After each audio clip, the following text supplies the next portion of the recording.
રાજકોટ ગ્રામ્ય વિસ્તારના રોડ રસ્તા મામલે રાજકોટ જિલ્લા ભાજપના પૂર્વ પ્રમુખ મેદાને આવ્યા।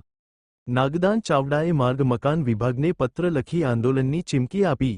પરાપીપળિયા ગામના પાટિયાથી એમ્સ હોસ્પિટલ સુધી જવાનો રોડ ઘણા સમયથી બિસ્માર હાલતમાં, રસ્તો તાત્કાલિક બનાવવાની ભાજપના પૂર્વ પ્રમુખ નાગદાન ચાવડાએ કરી માંગ। આગામી 13 તારીખ સુધીમાં રસ્તો નહીં બને તો આંદોલનની ચીમકી ખુદ ભાજપના જ પૂર્વ પ્રમુખે ઉચ્ચારી। ખંડેરી અને પરાપીપળિયા ગામના લોકો રસ્તા રોકો આંદોલન કરશે। રાજકોટ જિલ્લા ભાજપના પ્રમુખે જ રસ્તા મામલે આંદોલનની ચમકી આપતા રાજકારણ ગરમાયું।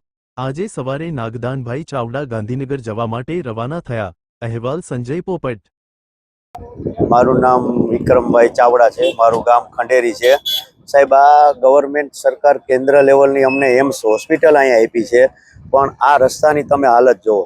કેન્દ્રની હોસ્પિટલ જે એમ્સ જેવી હોસ્પિટલ દીધી છે, પણ રસ્તામાં એક પણ દર્દી હોસ્પિટલ પહોંચે એવી પરિસ્થિતિ નથી। તમે જોઈ શકો છો, આ 5-5 ફૂટના ખાડા છે અને આ લગભગ છેલ્લા 5 વર્ષની પોઝિશન આ છે। હવે અહીંયા અમારે એક બ્રિજ પાસ કર્યો છે, એ બ્રિજનો પણ કાંઈ નેઠો નથી। હવે એમ કહે કે બ્રિજની ડિઝાઇન ફરી છે, હવે 2-3 વર્ષ તો બ્રિજની ડિઝાઇન ફરવામાં વહી જાય, નથી બ્રિજનો નેઠો, નથી આ રસ્તો એટલો કાચો। તમે જો આ ગાડા માર્ગ એ કંઈક સારો હોય એવી રસ્તાની પરિસ્થિતિ છે, અને કેન્દ્ર લેવલની હોસ્પિટલ આપી દીધી। એનો મતલબ શું સાહેબ? હવે આ રસ્તાનું કંઈક થોડુંક કરાવો, આમ ન હોય। આના કરતાં ગામડાની ડામર પટ્ટીઓ કંઈક સારી છે, અને આ કેન્દ્ર લેવલની હોસ્પિટલનો રસ્તો તમે જોઈ શકો છો। આમાં દર્દી આવે કેમ? આની પરિસ્થિતિ તમે જુઓ। આજ છેલ્લા 2 વર્ષથી તો અમે એવા હેરાન થઈ છે કે એની કોઈ સીમા જ નથી એમ।